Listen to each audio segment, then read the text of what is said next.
Señores, gracias por seguir con nosotros. Hoy tenemos una entrevista que queremos compartir y que consideramos que muchos dominicanos y dominicanas, no importa el lugar donde se encuentren, estarán atentos a esta conversación.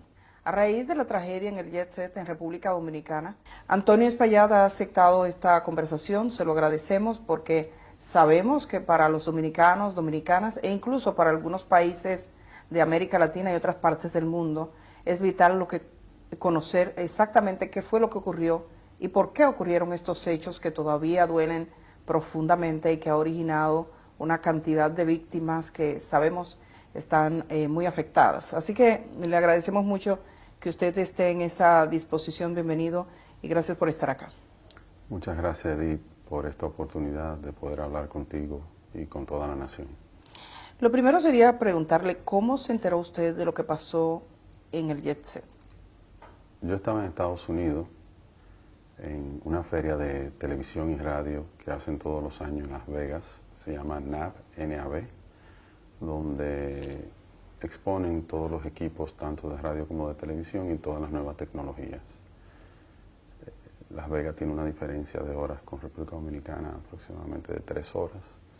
En el momento en que esto ocurrió, yo recibí una llamada de mi hermana a las 10:30 de la noche, hora Vegas, que era la 1:30 de aquí, y me llamó debajo de los escombros y me dijo: Antonio, ha pasado algo increíble, escuchamos una explosión y todo el techo se ha desplomado y estamos todos debajo aquí de escombros.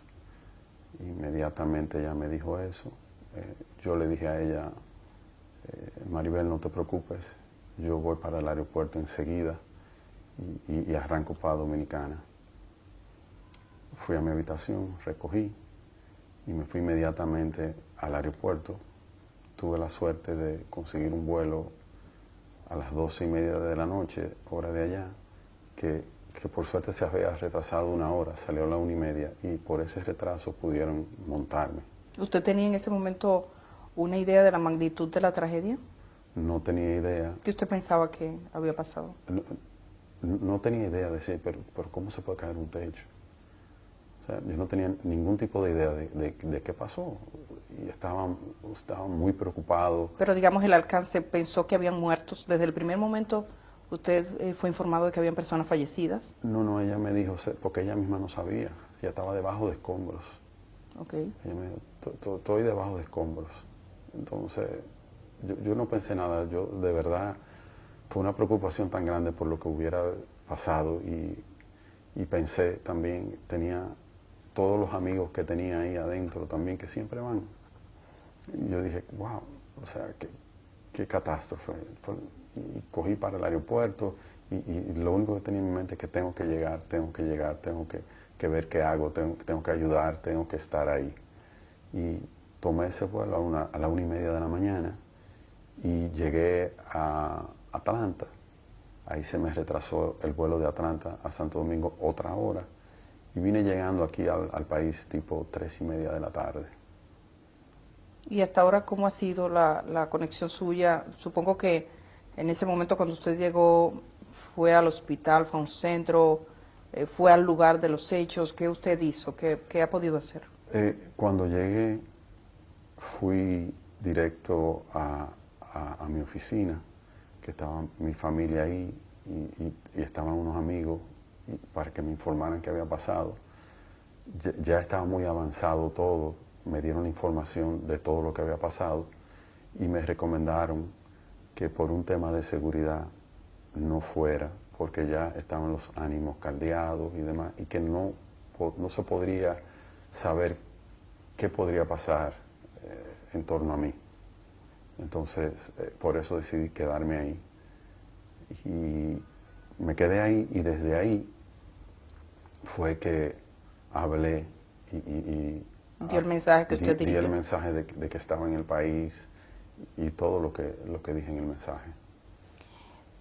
Usted sabe que la gente se pregunta básicamente qué fue lo que pasó. ¿Usted sabe qué fue lo que pasó? El primero que quiere saber qué fue lo que pasó soy yo. inclusive, como le estoy diciendo, de casualidad yo estaba en ese viaje, si no, yo hubiera estado ahí. Yo todos los lunes estaba ahí, en mi silla, sentado, siempre, compartiendo con todos los ¿Cuándo clientes. fue la última vez que usted estuvo? Antes de ese lunes, 2 lunes anteriores. 2 lunes anteriores. Era muy difícil que yo no fuera. Yo normalmente faltaba si no estaba en el país. Pero yo siempre iba. Y mi hermana, o sea, mi hermana y yo éramos los que siempre estábamos ahí. Si yo no estaba, ella siempre estaba. Y si ella no estaba, estaba yo. La pregunta clave para muchos es si esto pudo ser evitado, si esto fue un accidente evitable. Y en ese sentido nos gustaría saber su opinión. ¿Usted cree que fue algo que se pudo evitar? Si hubiera sido algo que se pudiera evitar, usted puede estar segura de que yo lo hubiera tratado de evitar. Porque, como le digo, mi hermana estaba ahí, mi madre estaba ahí todo el tiempo también, yo estaba, y aparte por un tema de responsabilidad, yo no hubiera permitido, jamás. Pero no hubo nada, o sea, no hubo ningún aviso, nada. Todos nos sorprendimos.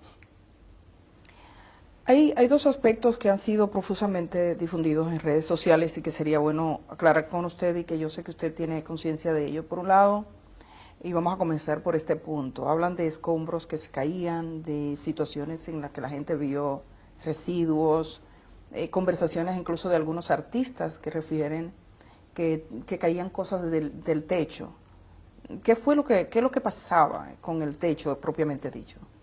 En Jet Set, desde que lo fundamos en ese local, hace 30 años, nosotros teníamos el techo en plafón de yeso y siempre se nos caían los plafones de yeso. Es decir, tenían un plafón que cubría el techo. Exactamente. Por eso, el polvillo blanco del yeso. ¿Y por qué se caía el plafón? Diferentes razones. Una de las más normales era el tema de agua. Filtración de agua. No solo filtración, mayormente agua de los aires.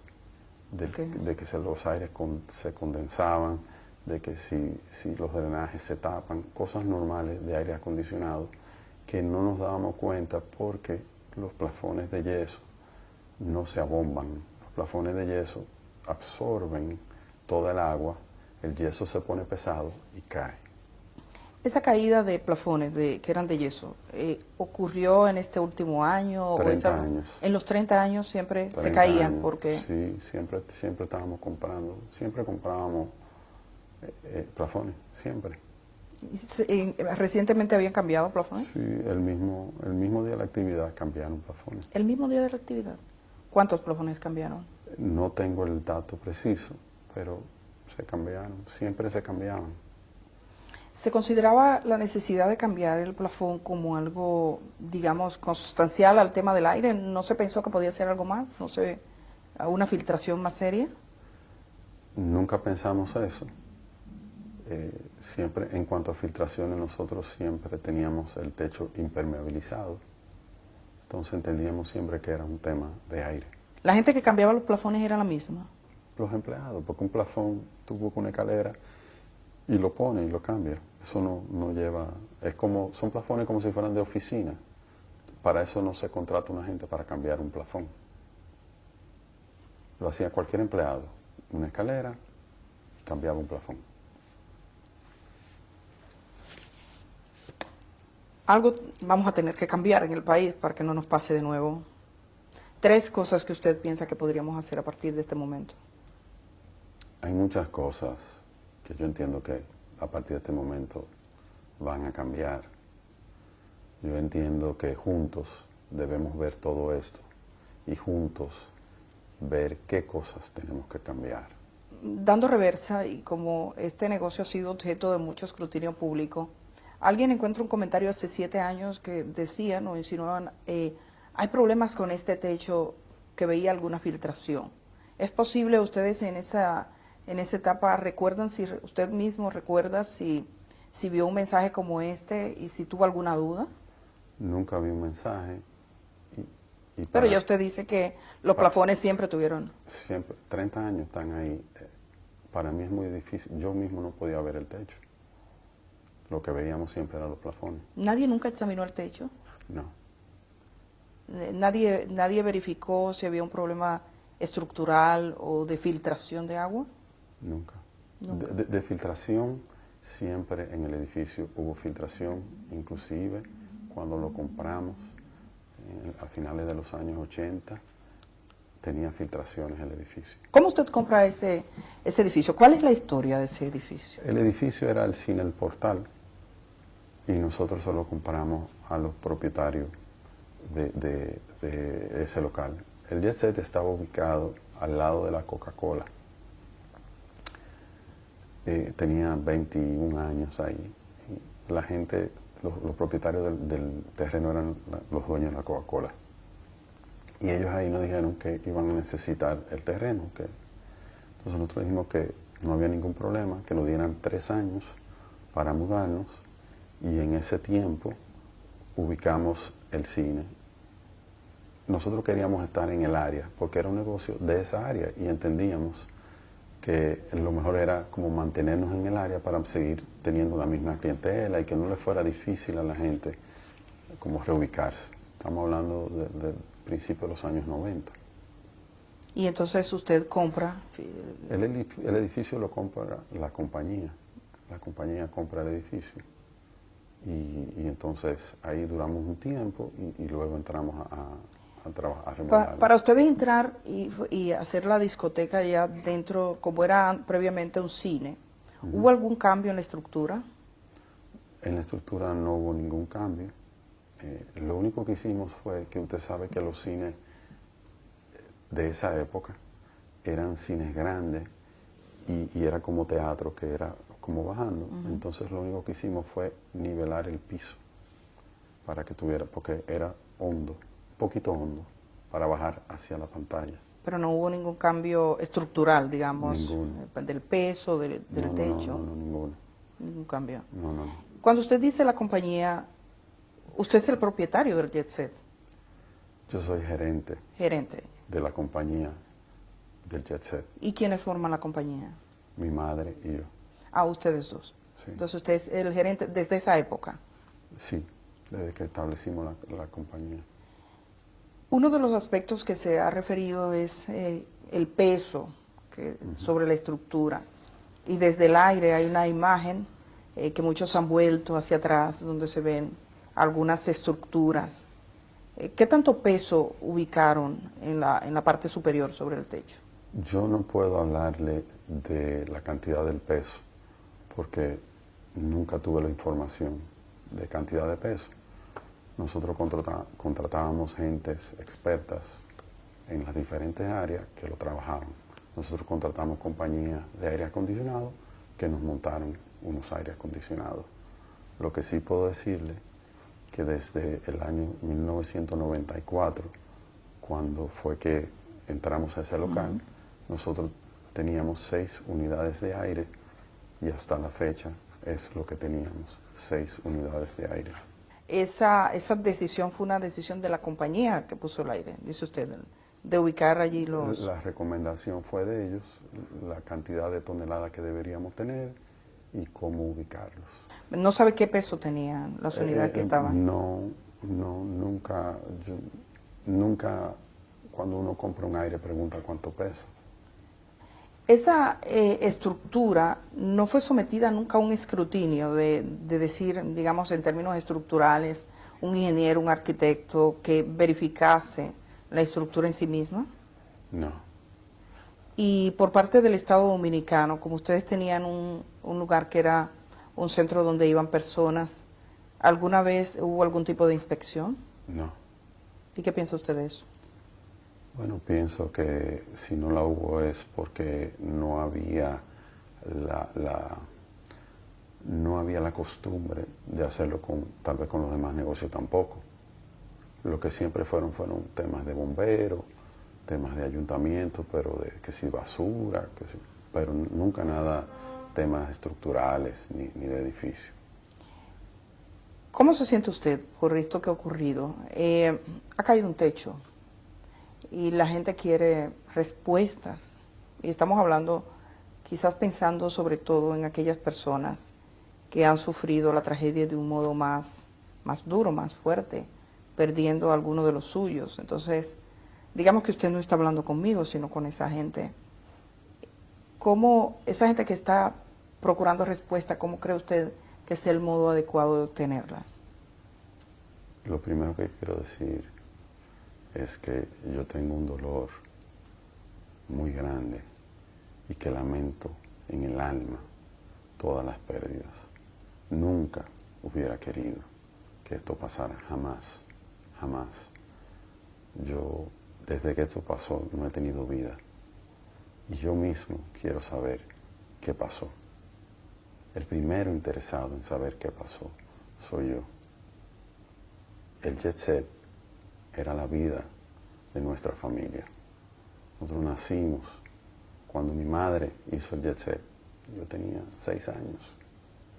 Nosotros nacimos con el jet set. Jet set era nuestra vida, fue nuestro sustento, fue nuestro todo. O sea, usted no se puede imaginar el dolor que nosotros llevamos, la impotencia de vivir una circunstancia como la que estamos viviendo. Nunca, nunca nos lo imaginamos, ni nunca hubiéramos estado preparados para lo que estamos viviendo. Entiendo sobremanera el dolor de todos. Yo lo entiendo. ¿Quién quiere? O sea, ¿cómo no nos va a doler que uno pierda un ser querido? Emocionalmente, usted dice, no ha tenido vida. ¿Eso qué ha implicado en los últimos días? Los últimos días no duermo. Los últimos días he estado hablando con las familias de nuestros empleados. He estado hablando con familias de las víctimas que se nos han acercado. Pero cuántas cosas quisiera yo hacer que no he podido todavía, ni siquiera empezar. Pero lo importante es que yo estoy aquí y yo le voy a dar el frente a todo. Yo no voy para ningún sitio, yo voy a estar aquí. Y todo lo que esté a mi alcance y todo lo que yo pueda hacer, lo voy a hacer. ¿Cuántos empleados tenían en ese momento presente en el lugar? En el lugar habían unos 23 empleados. Tengo entendido que han fallecido 25 empleados. 6. Sí, 6 empleados fallecieron. ¿Usted ha hablado con las 6 familias? Sí, con las 6 familias y he hablado con todos, con todos.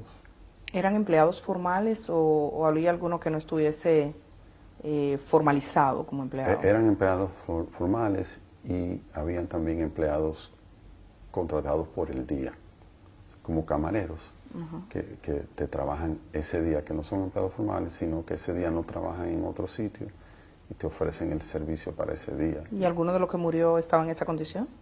Sí. ¿Y eso qué implicación tiene en términos, digamos, porque no está en la seguridad social o estaba?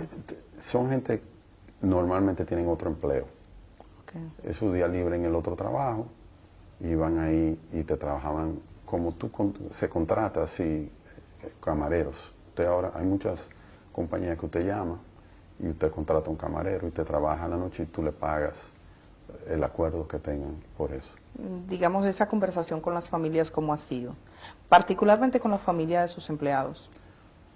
La conversación con la familia de mi empleado ha sido una conversación de apoyo, de saber de sus necesidades y de darle seguridad de que estamos aquí y de que lo vamos a apoyar y en todos los problemas que podamos involucrarnos con ellos vamos a estar y que no están solos. Y de las personas fallecidas, dice que se ha comunicado con algunas familias. Supongo que ellos se han acercado a usted. Ellos se me acercaron, sí. ¿Y cuál ha sido, digamos, el tono de esa conversación? ¿O de esas conversaciones? ¿Han sido muchos? No. He hablado con 3. 3 familias. 3 familias. 2 fallecidos, 2 de 2 familias fallecidas y uno de uno herido, de una muchacha herida. Ellos me han expresado que no tienen en mente ningún tipo de acción legal en mi contra.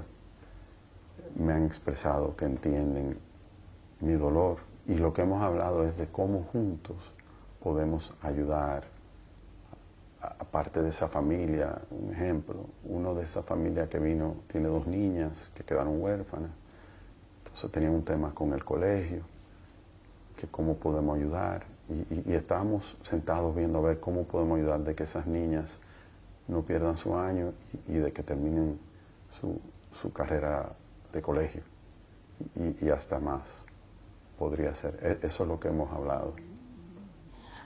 Hay algunos vecinos que han hecho referencia a ciertos contratiempos, creo que con el sonido que tuvieron, que hablan de la presencia de algún fiscal o una fiscal allí. Usted, en este tiempo, usted que fue gerente de ese lugar, ¿cómo fue esa relación con los vecinos y qué problemas legales fue lo que tuvo el Jet Set? El tema con los vecinos lo manejó mi hermana. Obviamente, yo le di apoyo. Nosotros buscamos un abogado y estuvimos envueltos con la fiscalía e hicimos todo lo que los vecinos nos pidieron. Revestimos el cuarto de plantas de nuevo para que no saliera el sonido. Cambiamos la planta eléctrica. Por un tiempo trabajábamos solo con planta. Nos conectamos a CDE de nuevo porque el Jet Set solo abría 3 noches, lunes, viernes y sábado. Entonces lo que hicimos fue también hicimos una inversión y volvimos y nos conectamos a la CDE, ya que por ahí es un circuito 24 horas para erradicar y de hecho desde que nos conectamos casi nunca se usó la planta. Reforzamos las puertas de salida, le pusimos doble puerta, o sea, todo lo que no permitiera que el sonido saliera. Los músicos, en vez de entrar por la tarima, entraban por delante del negocio para no abrir esa puerta y que no le molestara a ellos. Todo lo que nos sugirió y todo lo que nos pidieron a través de la fiscalía, lo hicimos. ¿Eso fue un proceso que duró mucho tiempo? Duró unos meses. ¿Y usted fue a la fiscalía o los fiscales vinieron? Ellos vinieron todo el tiempo. Si me hubieran dicho que fuera, yo hubiera ido. Nunca me dijeron que fuera. Pero todo lo que documentaron, todo lo que fuimos haciendo, chequeaban los decibeles también, del sonido, todo. O sea, todo lo que nos pidieron, nosotros lo hicimos al pie de la letra. Y digamos que aquella relación con el Ministerio Público en ese momento, con esos fiscales y con los vecinos, se limitó al tema del sonido. Sí, el sonido. El problema era el sonido. El sonido, sí, le molestaba el sonido. La planta eléctrica... Que fue la segunda vez, porque muchos años atrás pasó lo mismo. En ese entonces los vecinos no recurrieron a la fiscalía, sino que hablaron directo con nosotros. Nosotros arreglamos todo, inclusive ellos querían hasta hacernos un reconocimiento en ese entonces. Les dijimos que no era necesario y que estaban muy felices de que no le molestara. En esta ocasión entiendo que habían vecinos nuevos, no sé, y decidieron hacerlo a través de la fiscalía y lo asumimos igual. ¿La planta eléctrica alguna vez estuvo en el techo? No, la planta eléctrica desde que inauguramos hace 30 años estuvo en un cuarto adyacente al edificio. Usted puede dar garantía que en el techo no estaba más que los aires. Y eran 3 tinacos de los tinacos que se usan en las casas, los techos de las casas, que eran para agua de los baños y para agua para lavar los vasos cuando teníamos problemas, porque en el área había mucho problema de agua. Entonces recurrimos a como lo tienen todos en las casas. Esa imagen que se proyecta, que me imagino usted la ha visto, ¿esa es la imagen real del Jet Set? Sí, son 6 estructuras que son las 6 casetas de los aires acondicionados y una casetica más pequeña de la caseta son los main break. Pero y se ve como un cuadro, como si fuera cuadrado. ¿Por qué se ven así?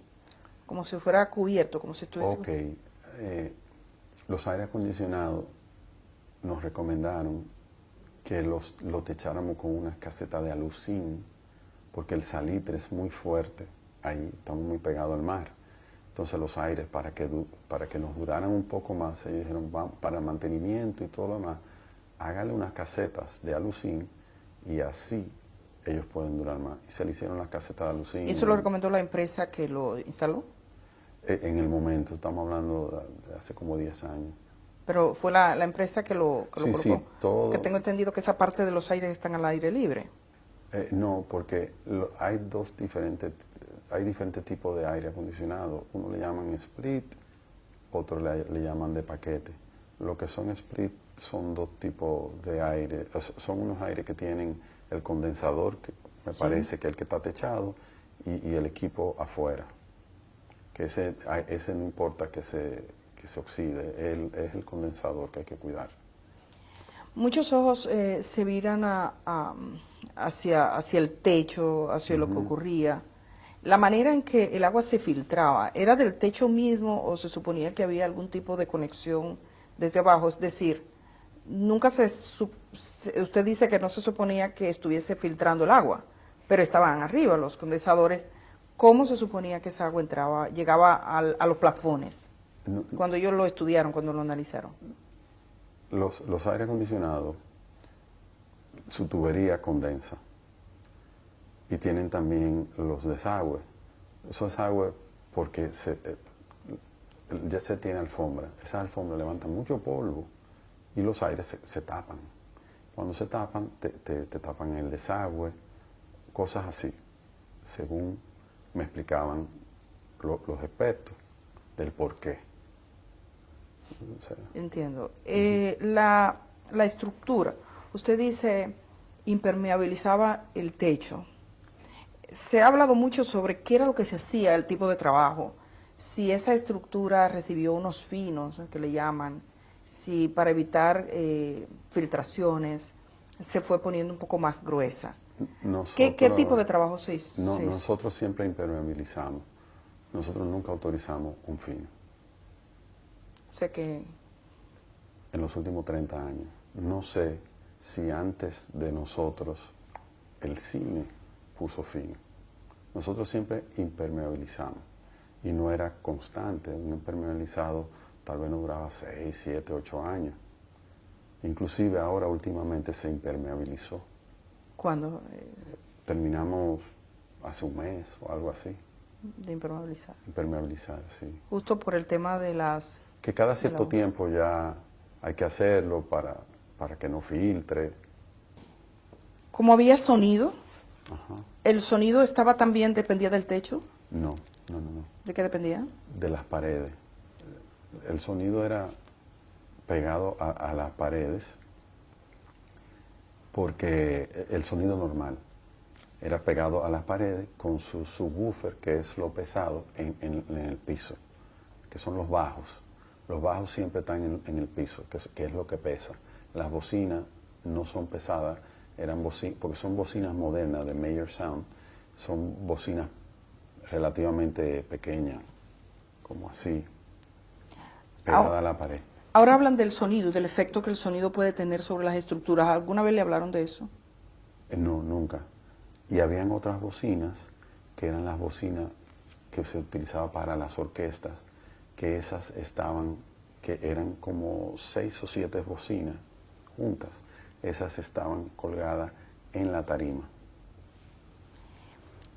¿Cuántas salidas de emergencia tenía Jetset? Jetset tenía 5 salidas. Incluyendo la puerta principal. Incluyendo la puerta principal. Tenía ¿Dónde estaban? 2 salidas de emergencia en el fondo.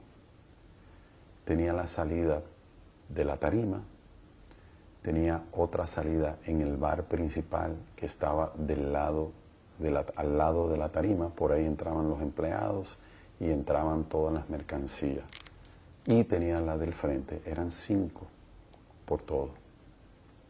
¿Ninguna estaba cerrada por fuera? No. Estaban habilitadas. Todas. La gente salió por ahí. ¿Alguna remodelación se hizo? Sí, en 2 ocasiones. En el año 2000 se remodeló. En el año 2000. Y en el año 2015. ¿Qué se hizo específicamente? Mayormente cambio de tapicerías, alfombras, sillas, mesas, básicamente, y anexos fuera de la estructura, fuera de la estructura. O sea, que no implicaba un peso No, para la estructura. no. Y cuando se hizo esa remodelación, ¿fue un personal calificado? Sí, todo lo que nosotros hicimos siempre contratamos ingenieros, expertos en el área. Y nunca nadie se fijó, nunca nadie miró. No, porque, como le explico, eran remodelaciones de abajo, o sea, del salón. Telas, alfombras, sillas, bares, decoración. Cuando se puso arriba que usted decía que se impermeabilizó, ese personal tampoco notó nada. No notó No. la posibilidad de un quiebre. No.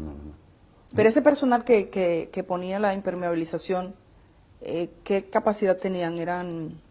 ¿Había algún ingeniero entre ellos? ¿Usted contrataba empresas?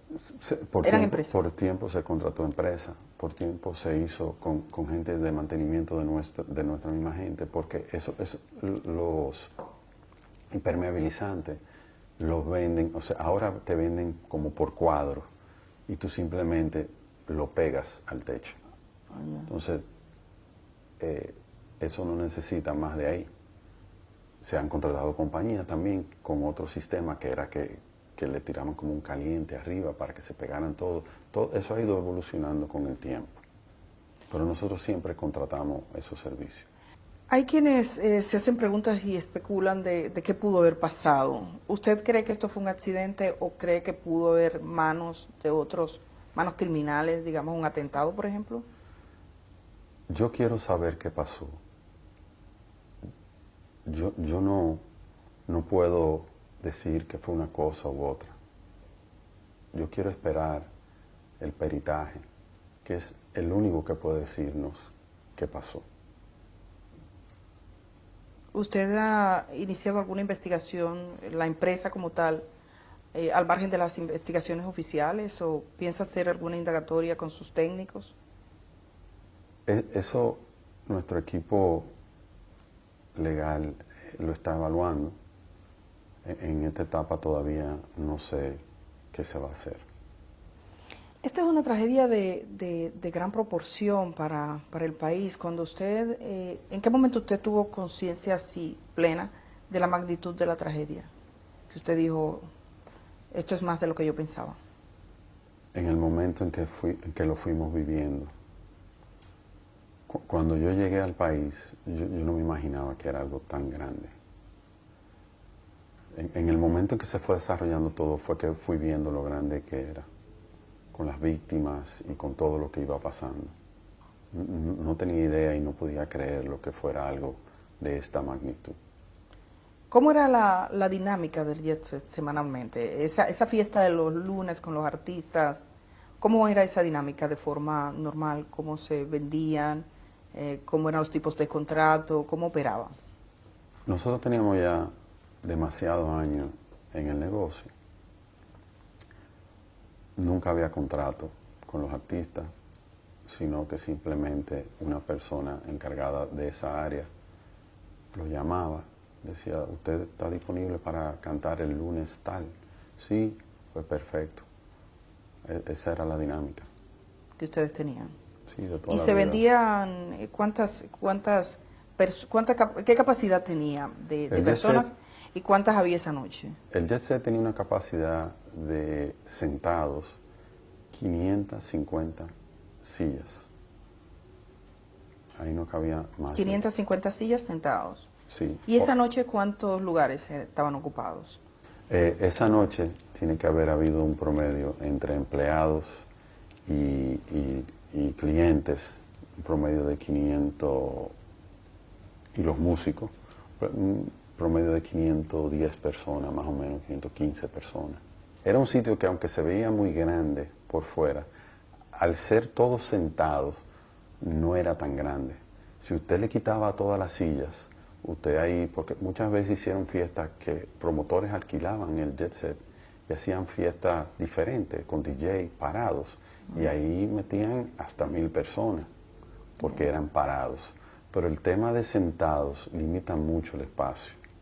Entonces, por más que usted quiera, pero eran unos shows.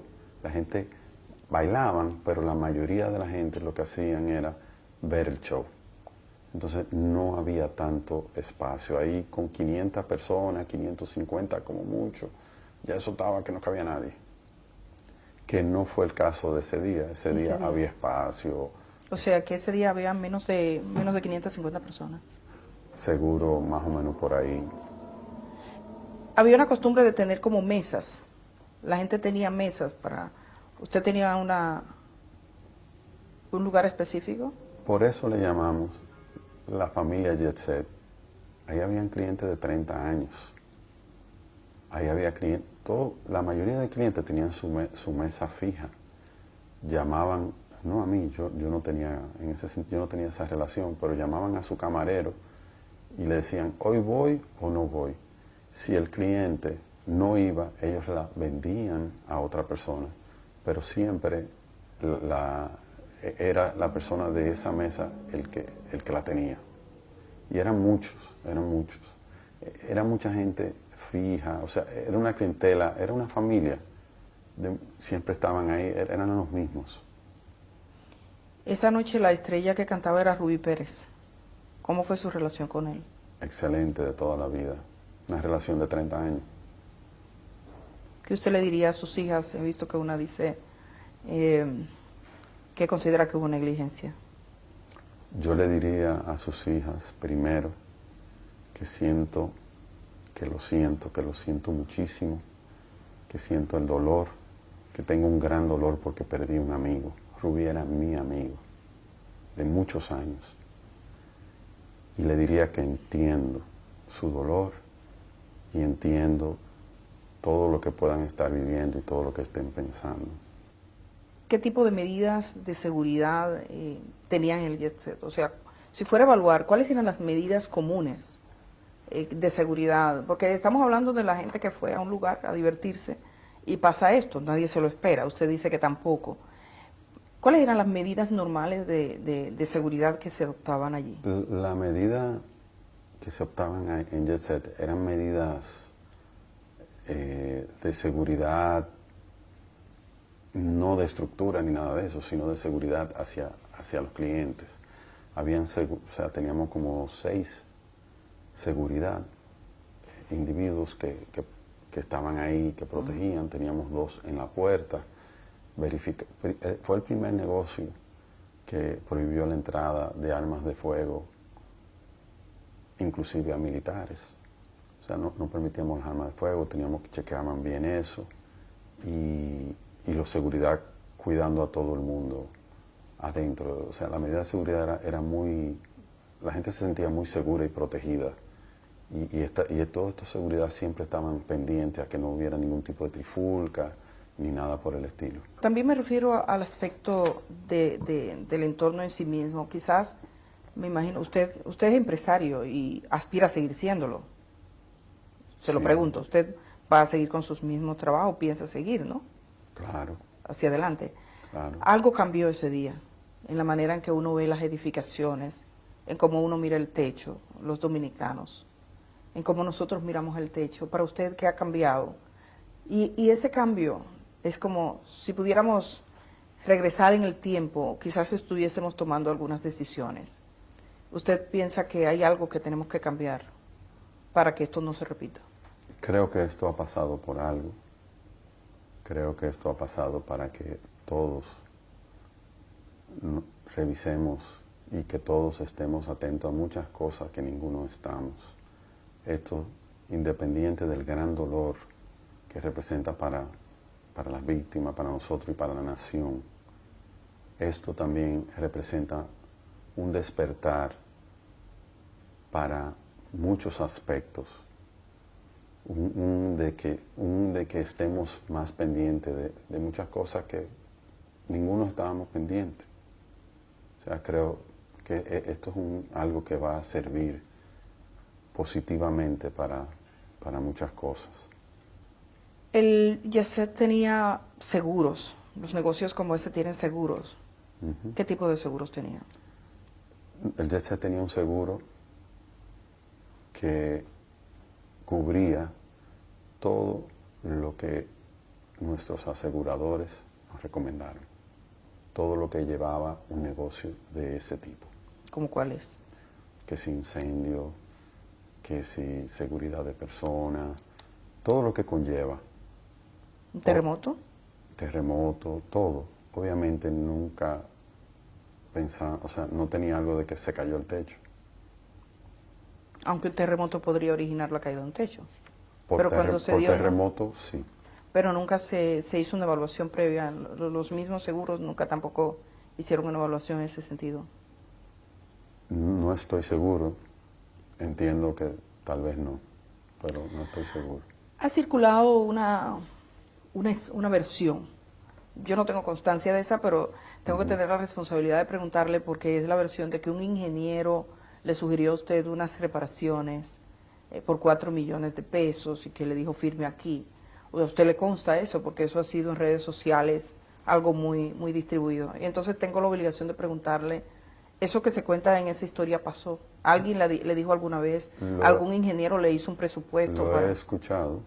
¿Lo ha escuchado? Sí, lo he escuchado. Me enteré cuando lo escuché.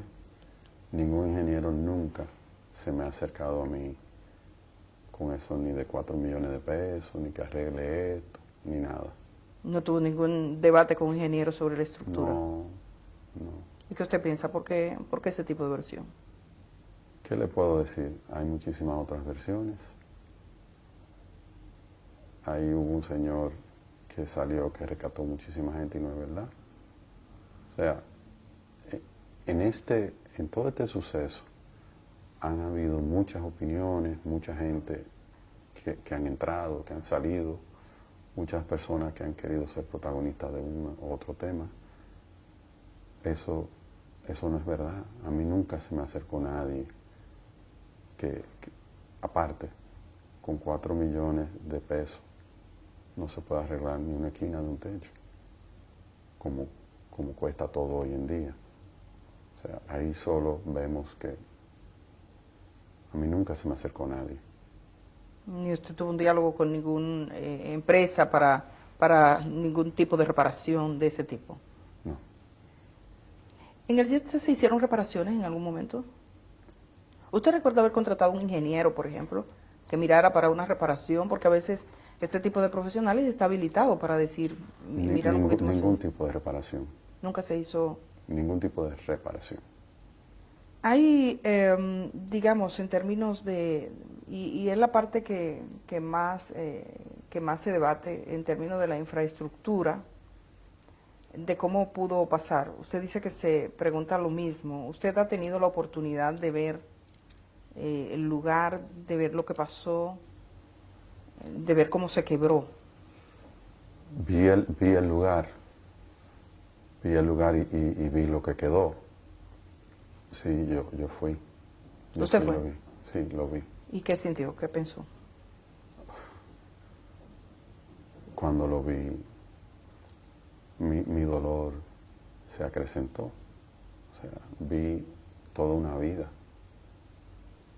Vi todo.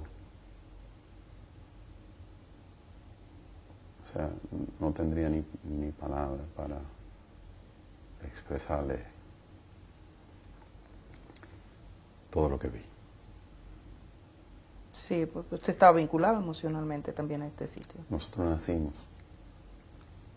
con ese negocio, creado por mi madre. Y era un escenario habitual. Yo no faltaba. En diciembre nosotros tuvimos aproximadamente 20 fiestas con artistas en vivo. Yo no falté a una fiesta. El 26 de febrero fue el 52 aniversario del Jet Set. Y ahí estuvimos todos, mi mamá, yo, mis hijos, mi esposa, todos estuvimos ahí, mis hermanas, sus esposos, la familia completa, en mi mesa, donde yo siempre estaba sentado. Eso fue un mes antes de la tragedia. Yo siempre estuve ahí, siempre sentí la responsabilidad de estar ahí. Siempre, por todos estos años, ininterrumpido. En algunos países, cuando uno va a un sitio que tiene vocación de servicio público, uno ve en una pared ciertas verificaciones que se hacen. Usted ha sido empresario por muchos años en este negocio de diversión, un negocio que reunía a mucha gente. ¿Qué tipo de verificación se hacía? ¿Alguna vez se recibió una visita de algún tipo de verificación? La que fuese, del tipo de servicio, de lo que se paga, lo que sea. ¿Alguna vez alguna autoridad llegó hasta allí? Bomberos, ¿Bomberos? ¿Fueron? siempre, ¿Iban los bomberos? que los extinguidores, que las salidas de emergencia, eso. La gente del tema del trabajo, en un tiempo siempre pasaban a ver la cantidad de empleados que tú tienes, las cosas rutinarias. Salud pública para ver si los vasos están limpios, ese tipo de cosas. Nunca una revisión estructural. Nunca. Evidentemente, la parte más dura, digamos, frente a usted es esa idea que algunos tienen en su mente. Esto se pudo evitar. Esto sería negligencia. Porque los accidentes pasan, pero la gente se pregunta, ¿se pudo evitar? ¿Fue negligencia? Cuando el hecho de que eso se haya formulado, y es la pregunta más repetitiva que se formula en este momento y usted lo escucha, ¿cómo usted se siente? ¿Qué usted siente respecto a eso? Yo me siento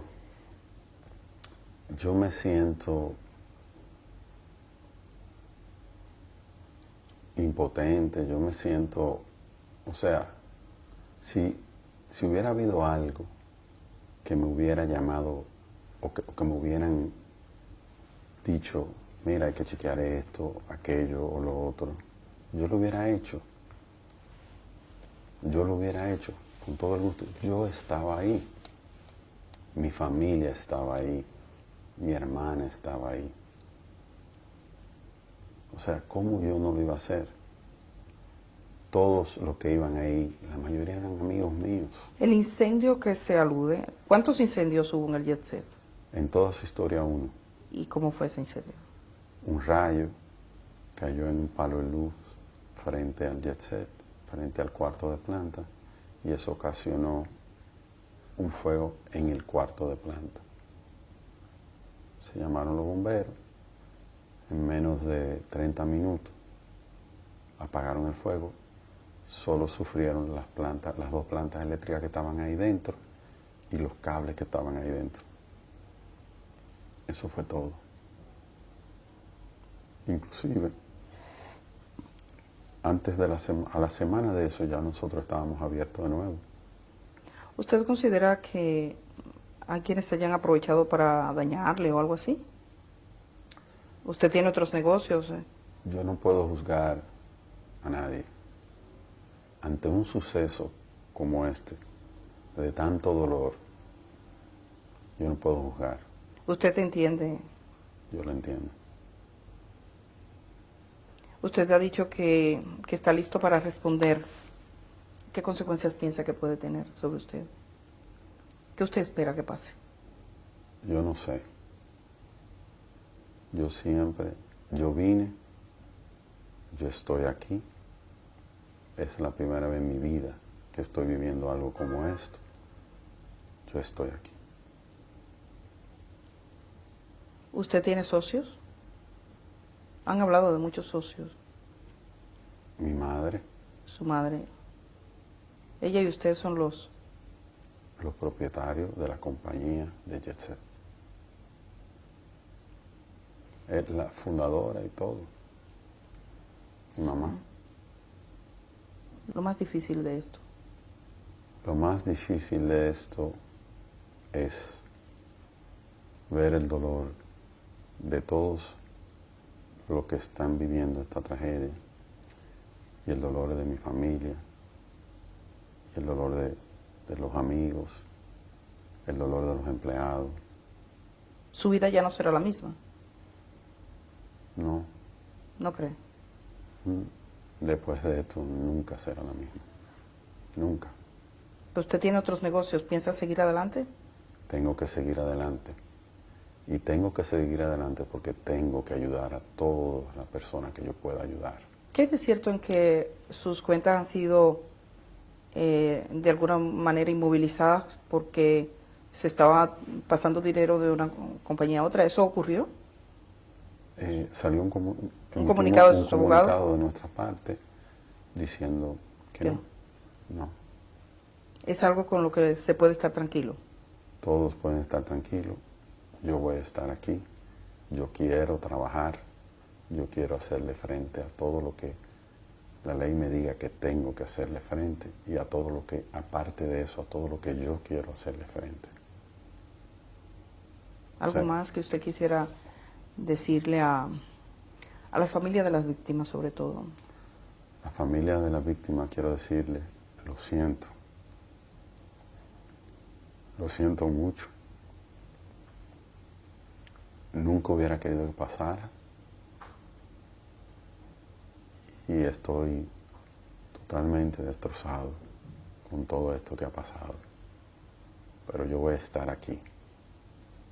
Y yo voy a trabajar para ayudar y hacer todo lo que tenga que hacer y darle el frente a todo lo que yo pueda darle el frente. Eso es lo que yo puedo decirle. Ese centro es casi un lugar de peregrinaje. ¿Usted aspira a recuperar el terreno o ya no piensa volver allí nomás? Yo entiendo que el tiempo irá poniendo las cosas en su lugar y ahí iremos viendo. Muchísimas gracias. Gracias, Edith. Antonio Espaillat, que es parte de esa compañía propietaria del Jet Set de República Dominicana. Gracias por conceder esta conversación y esperamos que de alguna manera responda a alguna de las inquietudes que tiene la población sobre lo que ha ocurrido. Gracias. Muchas gracias.